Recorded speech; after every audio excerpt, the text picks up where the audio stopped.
করেছিলেন আগামী ভারত সরকারের পরামর্শ থেকে তিনি সেখান থেকে কিন্তু পিছু হটেন মূলত নিশ্চয়তা পেলেন সেখান থেকে পিছু হটেছেন আগামী সামনের পরিকল্পনা থেকে যে পিছু ফিরবেন দেশে তিনি নিশ্চয়তা পেলেন আওয়ামী লীগ নেতাদের মধ্যে আলোচনা চলছে দেশের নেতা তিনি দেশে কি বলল দেশে তিনি জেনে যাবে রিপোর্ট আওয়ামী লীগ নেতারা আজকে বাংলাদেশের গণমাধ্যমে রিপোর্টগুলো কে কি বলল, কারা কি বলে, আওয়ামী লীগ বিরোধী একটা রিপোর্ট, আজকে বাংলাদেশের বিরোধী একটা মতামত, কিন্তু বাংলাদেশ কিন্তু ক্রমেই বলছে যে আওয়ামী লীগ বিরোধী একটা রিপোর্ট, আওয়ামী লীগ বিরোধী একটা মতামত, কিন্তু বাংলাদেশ কিন্তু নির্বাচন বলছে যে মিছিলের কথা বলছিলাম খানিক আগে, পার্বত্য চট্টগ্রামে সেনাবাহিনী পাহাড় ছাড়ো এমন চালান উঠছে, নির্বাচন চট্টগ্রামে মিছিলের কথা বলছিলাম খানিক আগে, পার্বত্য চট্টগ্রামে আওয়ামী লীগের সেনাবাহিনী পাহাড় ছাড়ো এমন গ্রেফতার করছে, চট্টগ্রামে মিছিল প্রত্যাহার করা হবে, পুলিশের বিরুদ্ধে শাস্তিমূলক ব্যবস্থা নেওয়া হবে, এরা কোনো কিছুতে বাদ গ্রেফতার করো, অ্যারেস্ট করো, আওয়ামী লীগের প্রত্যাহার করা হবে, পুলিশের বিরুদ্ধে শাস্তিমূলক ব্যবস্থা নেওয়া হবে,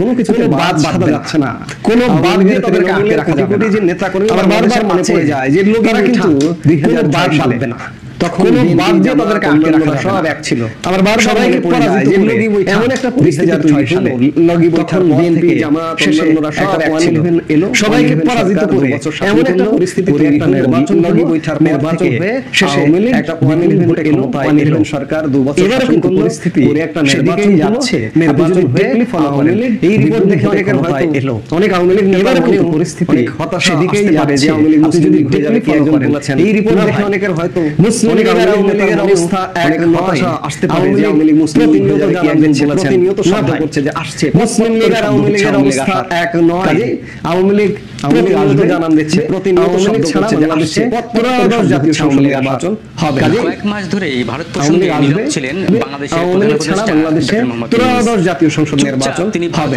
কয়েক মাস ধরে ভারত প্রসঙ্গে নীরব ছিলেন বাংলাদেশের প্রধান উপদেষ্টা ডক্টর মোহাম্মদ ইউনূস। অনেকে ভেবেছিলেন হয়তো তিনি ভারতকে পাঠিয়েছেন আবার উষ্ণ হবে ইলিশ, কিন্তু হঠাৎ করে নিউইয়র্কে গিয়ে অনেকে ভেবেছিলেন হয়তো সমালোচনা করলেন ডক্টর ইউনূস উষ্ণ হবে। প্রশ্ন উঠছে কেন হঠাৎ করে নিউইয়র্কে এই সুর পরিবর্তন, ভারতকে তীব্র ভারতে মনোনীত মার্কিন রাষ্ট্রদূত সার্জিও বোরের সঙ্গে বৈঠকের পরে সুর পরিবর্তন, ভারতে মনোনীত মার্কিন রাষ্ট্র থেকে সার্জিও বোরের সঙ্গে আশ্বাস পেয়েছেন বৈঠকের পরই কেন তার কৌশলটা আসলে কি মন্তব্য। আজকের ভিডিওতে যুক্তরাষ্ট্র থেকে কোন নিউইয়র্কে আশ্বাস পেয়েছেন তিনি বক্তব্য, তার ভারতের প্রতি আসলে কি।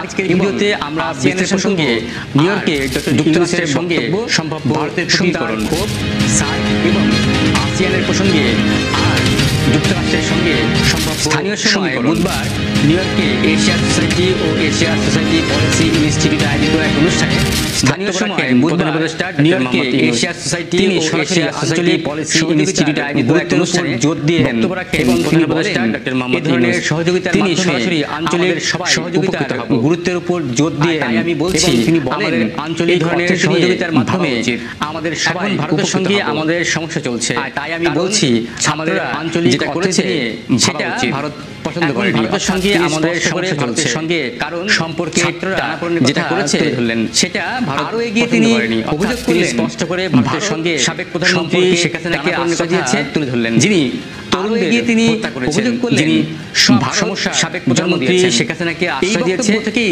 যিনি তরুণদের ভারতের প্রতি করেছেন, যিনি সব সমস্যা জন্ম দিয়েছেন। ইউনূসের বক্তব্যে এই বক্তব্য থেকেই এসেছে ভারতের ভুয়া ভারতের প্রতি তার ক্ষোভ। তিনি বলেন ভারতীয় মিডিয়া ডক্টর ইউনূসের বক্তব্যে বলা হচ্ছে বারবার এসেছে ভারতের ইসলামপন্থীদের আন্দোলন হয়েছে, তিনি বলেন ভারতীয় মিডিয়া নিজেও তালেবান দাঁড়িয়ে হচ্ছে বাড়িতে রেখে এসেছে ইসলামপন্থীদের রসিকতার সুরে বলা হলো আসলে বলা হচ্ছে বিষয়টি ছিল গভীর অভিযোগ।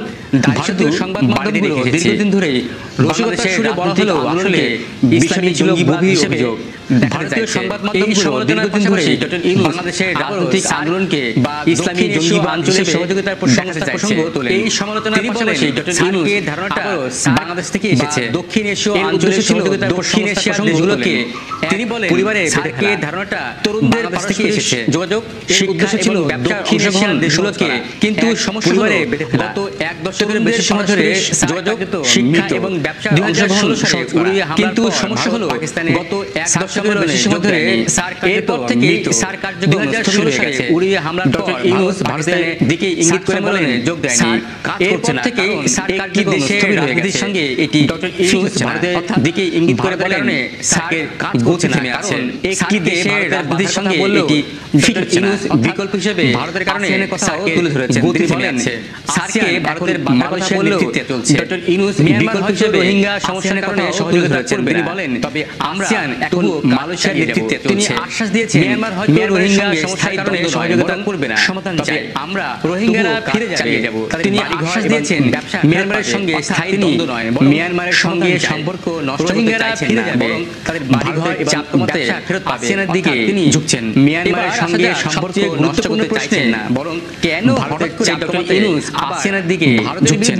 এবার আসা যাক সবচেয়ে গুরুত্বপূর্ণ প্রশ্নের সূত্রপাত হলো কেন যুক্তরাষ্ট্রের সঙ্গে ইউনূস সাম্প্রতিক বৈঠক ভারতের বিরুদ্ধে জাতিসংঘের সাধারণ পরিষদের অধিবেশনের ফাঁকে ডক্টর ইউনূস যুক্তরাষ্ট্রের সঙ্গে মার্কিন বিশেষ দূত বৈঠক সার্জিও গোর জাতিসংঘের সাধারণ পরিষদের অধিবেশনের ফাঁকে যুক্তরাষ্ট্রের বৈঠক করেন ভারতীয় বিশেষ দূত সার্জিও গোর সঙ্গে নিয়োগ দিয়েছেন। এই গোরই হচ্ছে বৈঠকের পরপরই ইউনূস নতুন ভারতীয় রাষ্ট্রদূত সমালোচনা করলেন। প্রেসিডেন্ট ট্রাম্প তাকে নিয়োগ দিয়েছেন।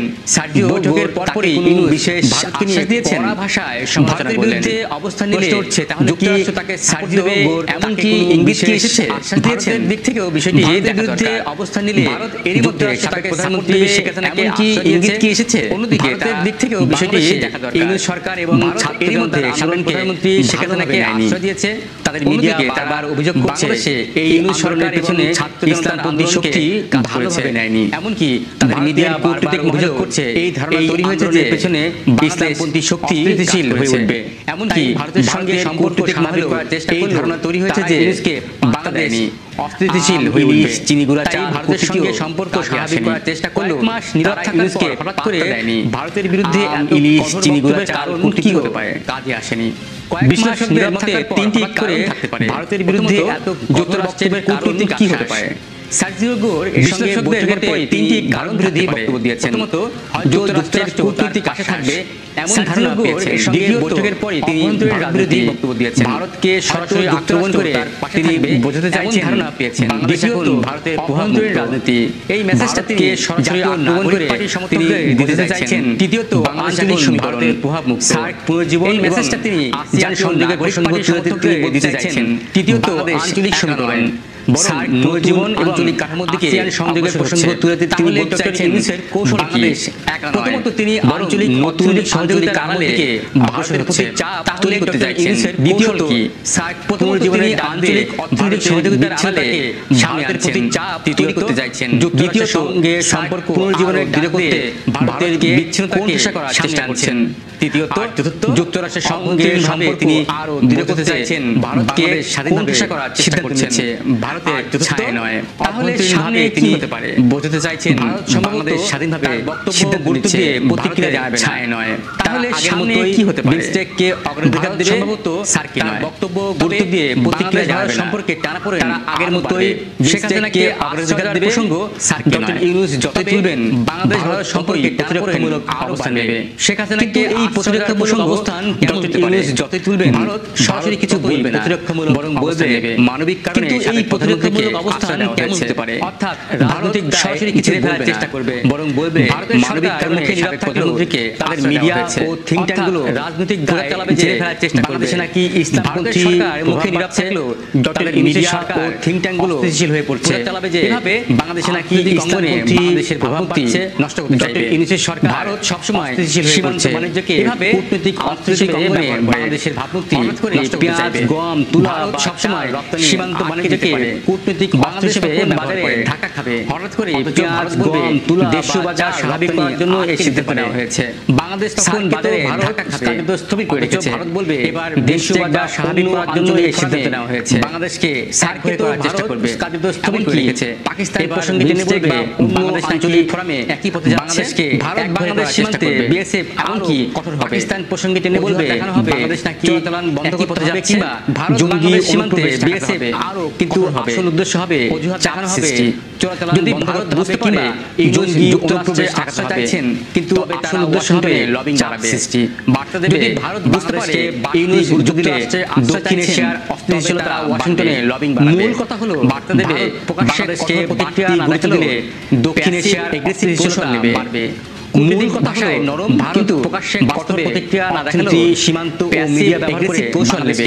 চাপে রাখবে। কূটনৈতিক ভাষায় মাসে নিরাপত্তা ভেঙে নিউ ইয়র্কে দাঁড়িয়ে ডক্টর ইউনূস সীমান্ত ও মিডিয়ার বিরুদ্ধে ভাষায় কথা বললেন, চাপে রাখবে। সার্কের প্রসঙ্গ তুলে নিরাপত্তা ভেঙে নিউ ইয়র্কে দাঁড়িয়ে ডক্টর ইউনূস আর ভারতের বিরুদ্ধে কড়া ভাষায় কথা বললেন।